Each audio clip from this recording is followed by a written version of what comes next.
두려움의 단순함 추가요.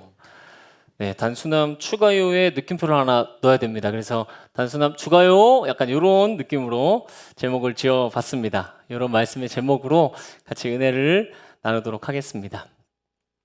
아마 여기 계신 분들 중에 불안 그리고 두려움을 못 경험해 보신 분은 없을 거라 생각합니다.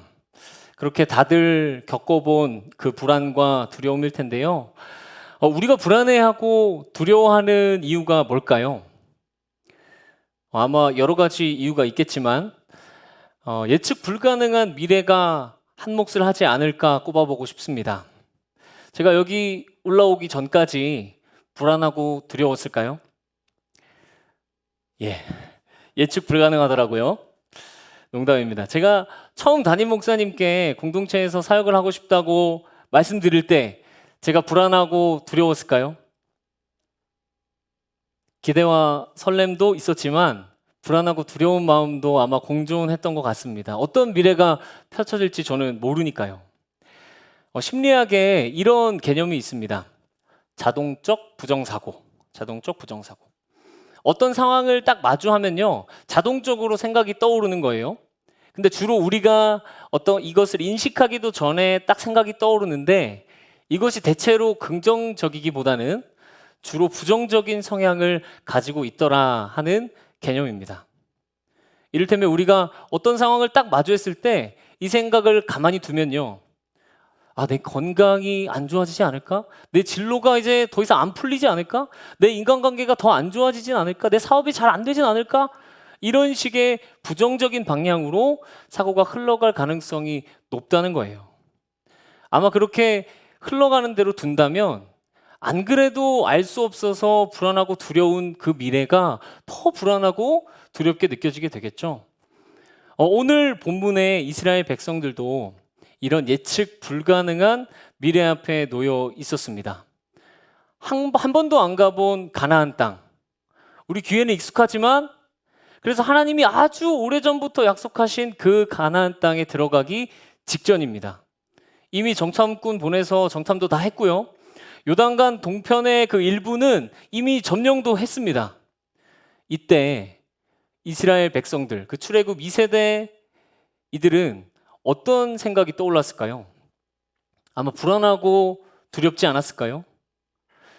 분명히 모세 선생님은 진짜 무조건 들어갈 수 있다고 하는데 정말 그들을 이길 수 있긴 한 거야? 아니 거기 사람들 정말 힘도 세고 엄청 크다고 했는데 아마 별 생각이 다 들었을 것 같아요. 여러분은 예측 불가능한 미래 앞에서 어떤 마음이 드십니까? 불안하고 두렵고 잘할 수 있을지 걱정되십니까?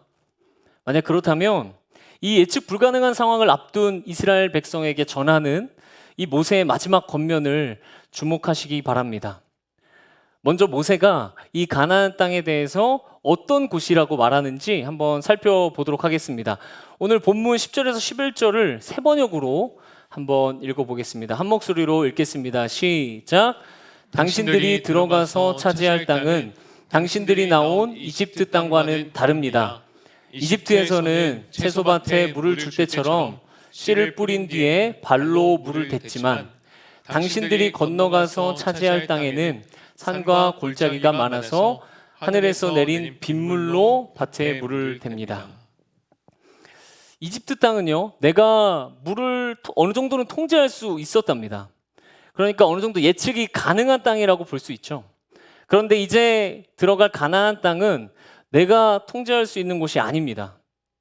내가 할 수 있는 거는 때에 맞게 내리는 비를 그냥 기다리는 것뿐이에요. 비에만 의존해야 되는 그런 땅인 거예요. 여러분, 이 땅이 어떻게 보이십니까? 이 가나안 땅 어떻게 보면 좀 대책 없게 보이지 않습니까? 아니 그러면 비가 안 내리면은 망해야 된다는 거잖아요. 정말 적절한 때에 비가 내리긴 내릴까요? 만약 안 내리면 어떻게 합니까? 모세가 책임지는 겁니까? 만약 이런 농사에 우리가 투자해야 된다면 여러분 투자하시겠어요? 마치 우리가 집을 매매할 때 느끼는 심정이 이런 게 아닐까 싶습니다. 당연히 우리가 높은 가격을 받고 싶잖아요. 그러나 우리가 가격을 위해서 할 수 있는 거는 기다리는 것밖에 없죠. 사업을 하는데 글로벌 경제 위기가 닥쳤습니다.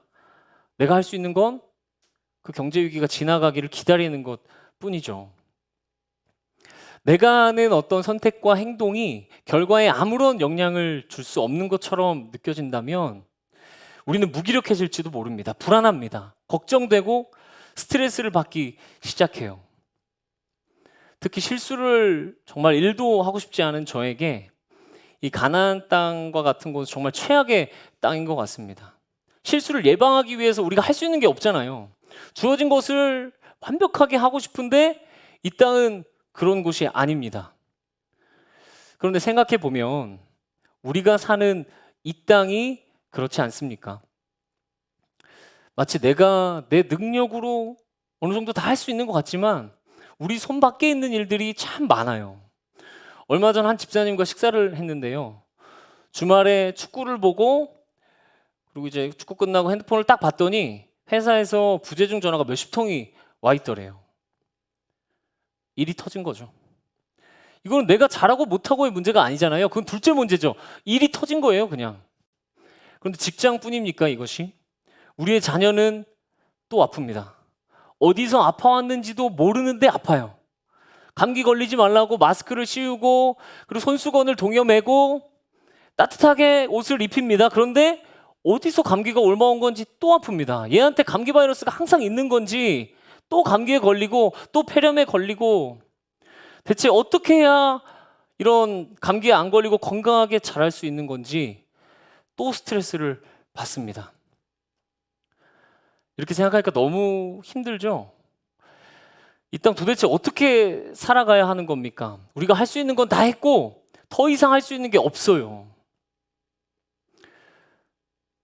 이 땅을 앞두고 모세가 그 다음 말을 이어가는데요. 12절 새 번역으로 한번 같이 읽어보겠습니다. 시작. 주 당신들의 하나님이 몸소 돌보시는 땅이고 주 당신들의 하나님의 눈길이 해마다 종초부터 섣달 금음날까지 늘 보살펴 주시는 땅입니다. 아멘. 지금까지 우리가 상상했던 그 상상력은요. 우리가 통제하지 못해서 이 스트레스 받았던 모든 상황들은 하나님을 전혀 생각하지 않고 상상해 보았던, 가정해 보았던 상황이었습니다. 우리가 할 것은 이 하나님의 돌보심을 계산에 넣어야 했던 거예요. 하나님이 신실하게 다스리시는 땅이라는 것을 기억해야 했습니다. 만약 이 가나안 땅에 하나님이 함께하지 않으셨다면 우리가 가정했던 그 상황들, 감정들, 느낌들이 상식적이고 합리적입니다. 그러나 여러분, 하나님이 그곳에 함께 하십니다. 하나님께서 이른 비와 늦은 비를 적당한 때에 내리실 것입니다. 이제 그럼 우리는 어떻게 해야 합니까? 지금 당장 우리 눈앞에 펼쳐진 그 통제할 수 없는 것들에 너무 민감하게 반응할 필요가 없어진 거예요. 우리는 오히려 이제 하나님께 민감할 수 있게 되었습니다. 우리의 고민과 생각을 좀 전환할 수 있게 된 거예요. 경제적으로 온 나라가 어려운 이 시기에 내가 주식을 해야 될까? 영끌해가지고 이거 어디 투자를 해야 되나? 아파트를 사야 되나? 뭐 이런 고민만 했다면 이 고민에 푹 빠져서 살아갔다면 이제는 전환할 수 있는 거죠. 이런 시기에 과연 내가 하나님 앞에서 나는 어떻게 살아야 할까? 이렇게 하나님 앞에 묻고 기도할 수 있다는 거죠. 왜죠? 하나님이 적당한 때에 비를 내려주실 거니까요. 몸소 돌보고 계시니까요. 만약 경제 위기가 정말 나에게 직격탄으로 날아와도 여전히 하나님께서 나를 먹이시고 입히실 거니까요. 우리 아이가 지금 아프고 있어도 하나님이 다스리실 거니까요. 오히려 이 아픔 속에서 우리 가정이 하나님을 더 의지할 것이고 이 아이가 얼마나 소중한 아이인지 알게 하실 테니까요. 얼마 전에 딸이 폐렴이었거든요. 여러분은 이 땅의 삶이 어떻게 느껴지십니까? 하나님 없는 가나안 땅 같이 느껴지십니까? 아니면 하나님이 몸소 돌보시는 가나안 땅처럼 느껴지십니까? 만약 하나님 없는 가나안 땅처럼 그렇게 살아갔다면 꼭 기억했으면 좋겠습니다. 하나님이 함께 하십니다. 하나님이 다스리십니다. 하나님이 적당한 때에 이른 비와 늦은 비를 내려주실 것입니다. 그러니 예측 불가능한 이 삶 속에 불안과 두려움이 찾아온다면 그 불안과 두려움을 기도의 제목으로 바꾸셔서 하나님께 나아가는 동력으로 삼으시기를 바랍니다. 우리 삶에 이른 비와 늦은 비를 가장 적당할 때에 주시는 그 주님을 붙드는 우리가 되기를 소망합니다. 그렇다면 이러한 가나안 땅에 들어가기 전 이 모세는 어떤 메시지를 전하고 있을까요? 1절을 함께 보겠습니다. 1절 읽어주세요. 시작. 그런즉 내 하나님 여호와를 사랑하여 그가 주신 책무와 법도와 규례와 명령을 항상 지키라. 사실 모세는 이런 얘기 안 하고 가나안 땅에 들어가기 전에 다양한 전략들을 얘기할 수도 있었습니다. 뭐 이렇게 말할 수 있었겠죠? 이스라엘 백성들이요, 정탐꾼들이 확인한 것처럼 그곳의 사람들은 정말 강합니다. 그리고 신장도 장대해요. 그러니까 이제 우리는 군사력을 강화해야 합니다. 곡식을 비축해서 전쟁할 준비를 단단히 하세요.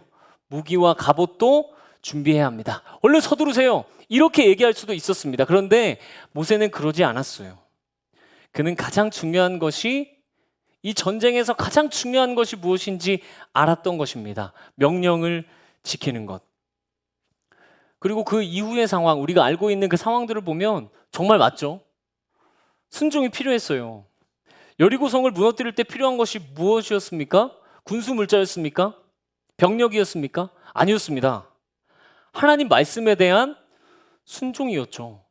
여리고성 돌라고 했을 때 돌 수 있는 그 순종이 필요했던 거죠. 생각지도 못했던 겁니다. 이 불안하고 두려운 땅을 살아가기 위해서 우리에게 필요한 거, 우리가 준비해야 될 것이 명령을 지키는 것, 순종이라는 것을요. 모세는요, 이 말을 이 11장에서만 1절, 8절, 18절, 22절, 27절, 32절 총 6번을 해요. 강조해도 너무 강조하죠. 명령을 지키면 축복이 있을 거야. 명령 지키지 않으면 하나님이 멸하실 거야. 저주가 있을 거야. 또 강조합니다. 모세가 왜 이렇게까지 이걸 강조했을까요? 아마 이 불순종이 어떤 결과로 이어지는지 본인이 경험했기 때문이 아닐까요? 불순종해서 모세도 가나안 땅 못 들어가게 됐잖아요. 얼마나 후회스러웠겠어요. 얼마나 아쉬웠겠어요. 광야 생활 그 백성들 이끌고 이 지금 가나안 땅 직전까지 왔는데 본인은 못 들어가요. 그런데 모세뿐만 아니에요. 이스라엘 백성들도 하나님의 명령을 거역해서 갈렙을 제외한 그 세대가 가나안 땅에 못 들어가게 됐습니다. 그런데 갈렙만 들어갈 수 있는 이유가 순종하였기 때문이라고 말씀하셨어요. 온전히 여호와께 순종하였기 때문에. 지금 가나안 땅을 두 번째 정탐하는 거예요.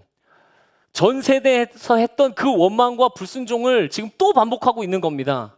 광야에서 그 고생을 하고 가나안 땅을 정말 못 들어가게 됐어요. 왜 이들이 불순종을 선택할 수밖에 없었을까? 신명기 1장 28절 같이 한번 읽어보겠습니다. 시작. 우리가 왜 그곳으로 가야 한단 말이냐? 무모한 일이다. 그 땅을 탐지하고 돌아온 우리의 형제들은 그곳 사람들이 우리보다 힘이 훨씬 더 세고 키가 크며 성읍은 하늘에 닿을 듯이 높은 성벽으로 둘러싸여 있다. 거기에는 아낙 자손들까지 산다고 하지 않았느냐? 이들이 두려웠던 거죠. 정탐해보니까 두려웠던 거예요. 그래서 하나님의 명령을 무모한 일이라고 치부해 버린 겁니다. 이뿐만 아니라 모세의 기억 속에 이스라엘 백성들이 했던 그 불순종이 막 파노라마처럼 지나가지 않았을까요? 먼 옛날 출애굽 직후에 황금 송아지 만들 때부터 이스라엘 백성들은 정말 꾸준히 불순종했잖아요. 황금 송아지는 이거 왜 만들게 됐죠? 자신들을 인도해낸 모세가 갑자기 사라져서 한 달 넘게 안 나타납니다. 소식이 없어요. 또 별의별 상상을 다 했겠죠. 아, 우리를 버리고 도망간 거 아니야? 아, 우리 하나님은 왜 이렇게 말이 없어? 불안하고 두려웠을 거예요. 가나안을 정탐했을 때도, 또 황금 송아지를 만들었을 때도 그들은 불안하고 두려웠던 겁니다. 그 불안과 두려움이 불순종으로 이어진 거예요. 그런데 이들의 불안과 두려움을 살펴보면요, 이들의 생존과 이 생존의 문제와 연관이 있음을 발견할 수 있습니다. 보세요. 약속의 땅으로 인도할 지도자가 사라지면 이제 자신들은 먹을 것도 없고 마실 것도 없는, 제대로 없는 이 광야에서 길을 잃고 살아야 해요. 그리고 정탐 사건, 가나안 땅 보고 왔는데 너무 강한 사람이 있는 거예요. 그 강한 사람들이 있는 가나안 땅을 공격하다가 패배하면 죽는 거죠. 지금 목숨이 왔다 갔다 하는 그 상황이 되니까, 까딱 잘못하면 죽을 수도 있으니까 이들이 이렇게 불순종하게 된 것입니다. 생존의 위협입니다. 생존의 위협이 오니까 그들이 그렇게 행동했던 거죠. 사실 현대를 살아가는 우리에게는 이 목숨이 왔다 갔다 하는 생존의 문제가 그렇게 빈번하진 않습니다. 그렇죠? 갑자기 뭐 광야에서 짐승에게 물려 죽었거나, 뭐 물을 찾아서 다닌다거나, 또 먹을 것이 없어서 죽거나, 다른 나라를 정복하다가 죽거나, 뭐 그런 일이 김천에서 자주 일어나진 않습니다.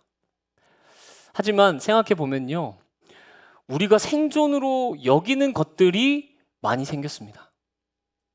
어찌 보면 그렇게 중요한 것이 아닐 수도 있는데 우리가 생존으로 여기고 있는, 생존같이 여기고 있는 것들이죠.